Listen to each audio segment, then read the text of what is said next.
कई बार परिवर्तन लाने में पूरा जीवन बीत जाता है तो कभी एक छोटी सी चीज़ बड़ा परिवर्तन ले आती है। मेरे साथ भी यही हुआ। उस एक तमाचे ने मेरा पूरा जीवन ही बदल दिया। हेलो मैम, मेरा नाम वनीता है। मैंने आपकी पत्रिका के लिए एक कहानी सपने भेजी थी। क्या आपको मेरी कहानी पसंद आई? सपने, जी हाँ, वो कहानी। एक मिनट। सॉरी वनीता जी, हम आपकी कहानी नहीं छाप सकते। पर क्यों मैम, फिर से रिजेक्ट हो गई मेरी कहानी? मैम, मैंने अपनी कहानी में एक सामाजिक मुद्दे से प्रेरित है। मैम, मेरी हार्दिक इच्छा है कि मेरी कहानी आपकी पत्रिका का हिस्सा बने। देखिए विनीता जी, दरअसल हम इस तरह की कहानी पहले भी छाप चुके हैं।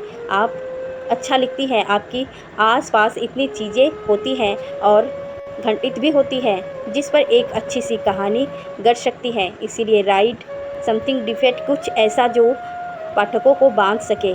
You are a good writer Vanita ji, so write something innovative and inspirative. मैं जानती थी कि मेरा जवाब उन्हें मायूस कर देगा, पर जवाब तो देना ही था। ओके मैम, शायद मेरी ये कहानी आपकी उम्मीदों पर खरी नहीं उतरी, पर मैं कुछ और डिफरेंट लिखने की कोशिश करूँगी। पर मैम, आपसे एक विनती है, हो सके तो एक बार थोड़ा समय निकाल कर इम्तिहान से आप मेरी कहानी दोबारा ज़रूर पढ़िएगा। मैंने बहुत मन और जज्बातों से लिखी है, प्लीज़ मैम। जी ज़रूर, कहकर मैंने फ़ोन रख दिया। वनीता जी की विनती भरी आवाज़ से मेरा हृदय कुछ विचलित हो गया। उनका अपनी कहानी पर विश्वास और आत्मविश्वास मुझे उनकी कहानी दोबारा पढ़ने के लिए प्रेरित कर रहा था। मुझे ऐसा प्रतीत होने लगा कि कहीं मैंने या हमारी टीम ने उनकी कहानी को रिजेक्ट करने में कोई जल्दीबाजी तो नहीं कर दी। एक बार दोबारा उनकी कहानी को पढ़ने की उत्सुकता में मैंने ऑफिस से जल्दी अपने सभी काम खत्म किए। काम खत्म करते करते शाम घिर गई थी। बाहर थोड़ी थोड़ी रिमझिम बारिश होने लगी थी। सुबह से ही ठंडी तेज हवाओं के साथ बादल आसमान में डेरा जमाए हुए बैठे थे, पर बरसने का समय उन्हें अब मिला था। मौसम अत्यंत खुशनुमा हो गया था। मैंने अत्यंत गर्व के साथ अपनी कार की चाबी और अपना लैपटॉप उठाकर कांता भाई को फ़ोन किया। हेलो, हाँ कांता भाई, मैं बस 10 मिनट में घर पहुंच रही हूँ। आप बस वो मेरे वाली ब्लैक कॉफ़ी तैयार रखना। घर पहुंचकर फ्रेश होकर मैंने बालकनी में बैठ गई। सामने ढलता सूरज समुद्र के आगोश में समाता हुआ अत्यंत खूबसूरत लग रहा था। ठंडी ठंडी हवाएं और लहरों का तालमेल मेरी सारी थकान मिटा रहे थे। भाभी, आपकी कॉफ़ी यहीं टेबल पर रख दो, कांताबाई उनसे कहकर मैं अपना लैपटॉप खोलने में मशहूर हो गई। प्रशांत टूट पर गए थे और बच्चे दूसरे शहरों में अपनी अपनी नौकरियों में खुश और व्यस्त थे।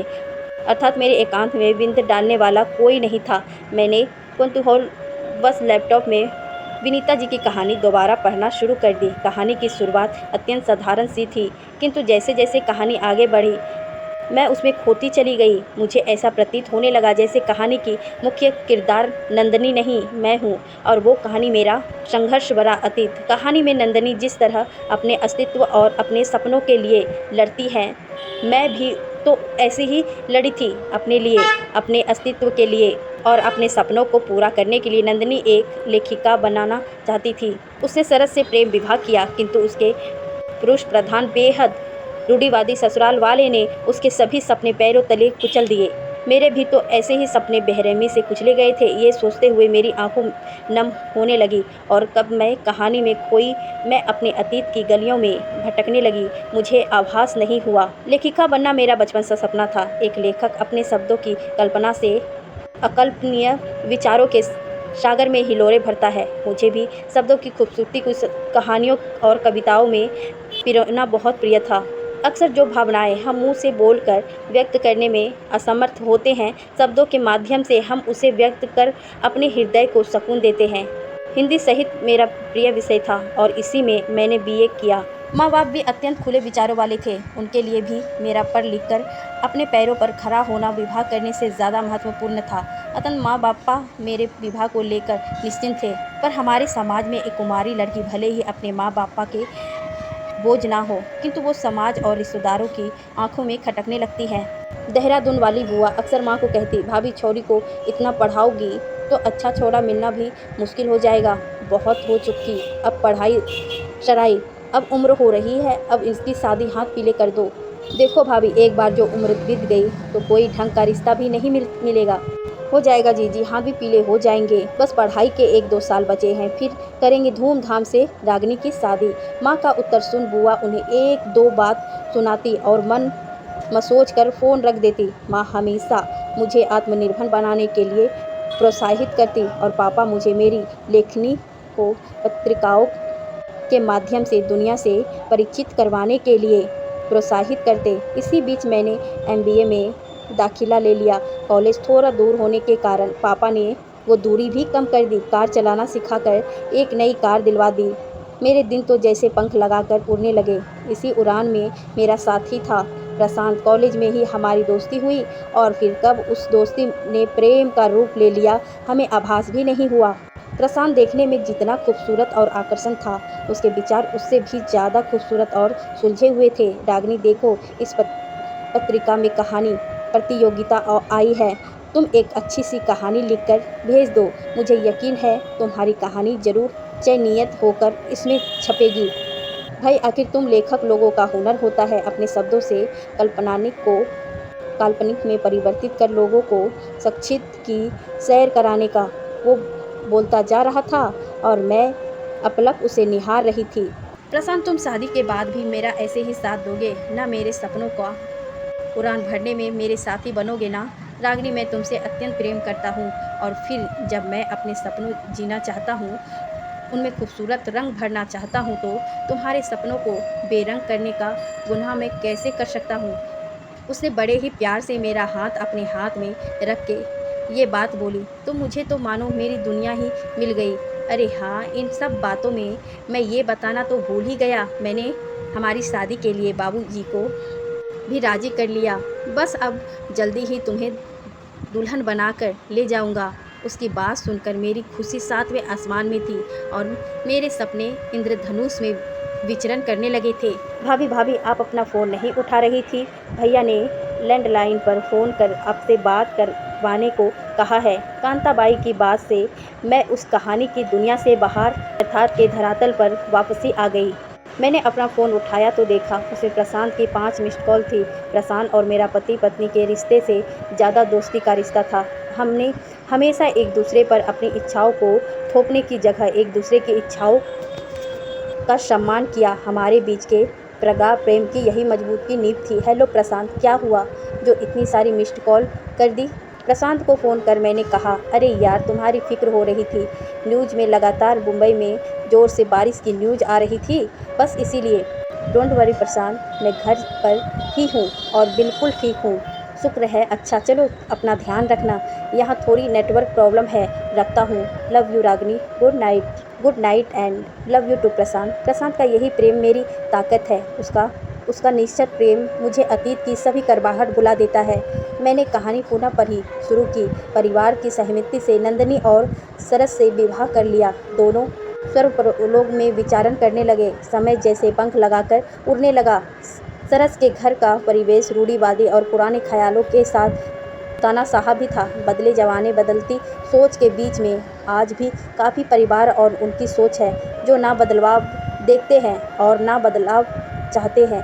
वो तो बस लकीर के फरीर बने बैठे हैं। दुनिया चाहे चांद पर पहुंच गई, पर वो लोग अभी भी अपनी झूठी खोखली शाह में जी रहे हैं। सरस का परिवार भी उन्हीं में से एक था। उसके परिवार में स्त्रियों का स्थान केवल चूल्हे चौके तक सीमित था।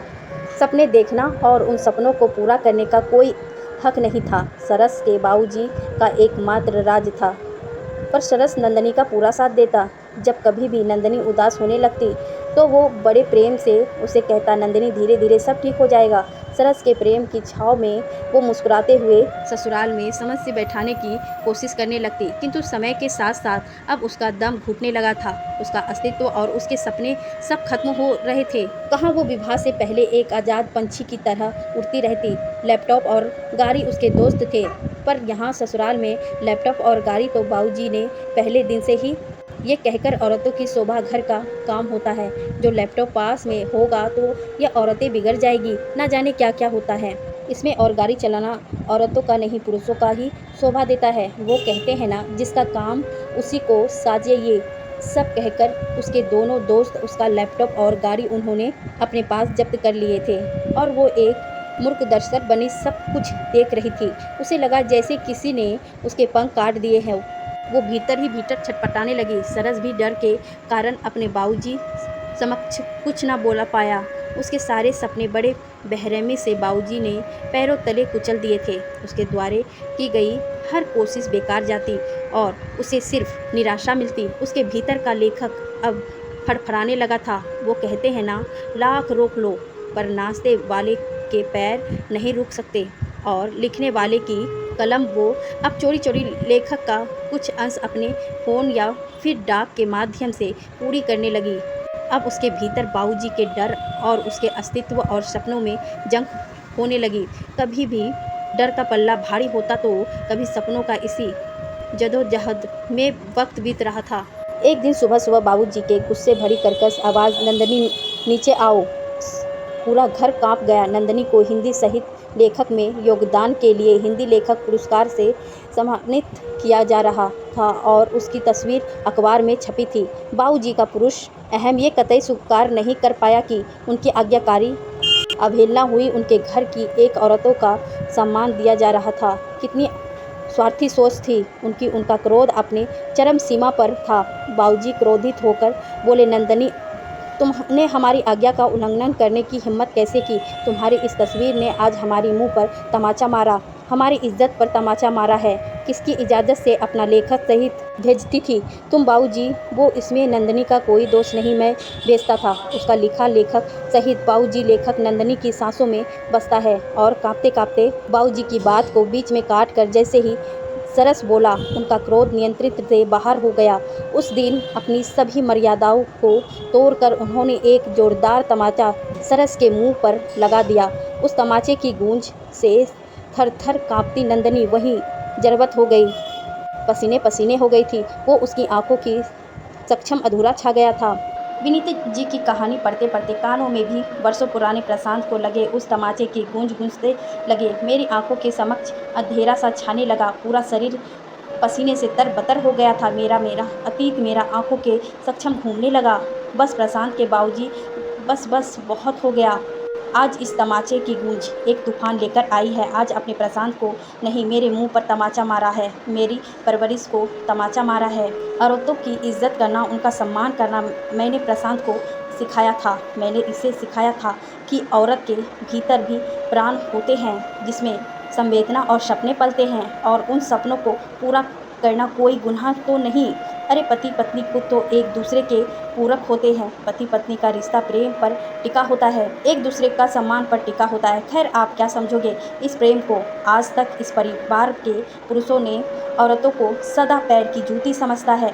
कभी भी उन्हें वो मान सम्मान और खुशी नहीं दी जिसकी वो हकदार थी। अम्मा जी भी यही सहते सहते चली गई और मैं भी ऐसे ही चली जाऊंगी, पर रागिनी के साथ ये सब अन्याय नहीं होने दूंगी। मेरे सपने तो अपने आप पैरों तले कुचल दिए, पर रागिनी अपने सपनों जिएगी भी और उन्हें पूरा भी करेगी। आज भी अगर मैं चुप रहती तो रागिनी का अस्तित्व, उसके सपनों, उसका आत्मसम्मान सदा के लिए उसके क्रोध के बलि चढ़ जाते। आखिर क्या गुनाह किया है रागिनी ने? अरे, हमें तो उस पर गर्व होना चाहिए कि हमारे परिवार की बहू ने हमारे परिवार का नाम रोशन किया है। लेकिन नहीं, यहाँ तो एक अंधा खोखला अहंकार बरसता है। बस अब बहुत हो गया प्रशांत के बाबूजी। रागिनी और प्रशांत अब यहाँ नहीं रहेगी। रागिनी, ये लो अपना लैपटॉप और अपनी गाड़ी की चाबी और पूरा करो अपने सपने और सार्थक करो अपना जीवन। प्रशांत, जाओ, ले जा इसे इस पिंजरे से निकाल कर और अपने पंख पसार कर उड़ने दे इसे खुले आसमान में। उस दिन ये कहकर माँ फूट फूट कर रोने लगी।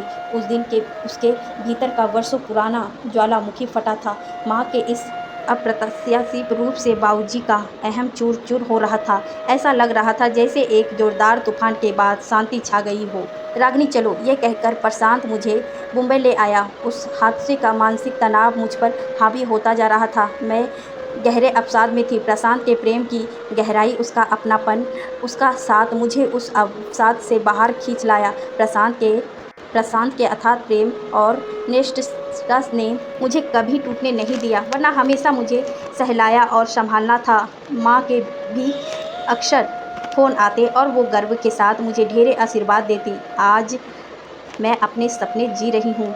मेरा भी एक अस्तित्व है, एक सफल पत्रिका की मुख्य संपादक के रूप में बिल्कुल कहानी की नायिका नंदिनी की तरह कई बार परिवर्तन लाने में पूरा जीवन बीत जाता है, तो कभी एक छोटी सी चीज़ बड़ा परिवर्तन ले आती है। मेरे साथ भी यही हुआ। एक तमाचे ने मेरा पूरा जीवन ही बदल दिया। कहानी पढ़कर एक अजीब सी शांति थी मेरे मन में। मैंने तुरंत विनीता जी को ईमेल किया, विनीता जी, आपकी कहानी मैंने दोबारा पढ़ी, आपकी कहानी बहुत अच्छी लगी। मैंने अपनी टीम को भी आपकी कहानी दोबारा पढ़ने के लिए कहूँगी। अगर सफलता इस बार नहीं तो अगली बार अवश्य मिलेगी। अपनी आशा को निराशा में कभी परिवर्तित मत होने दीजिएगा। असफलता के कारण कभी सपने अपने की बलि मत दीजिएगा। एक दिन वो ज़रूर पूरे होंगे। Hope for the best and all the best.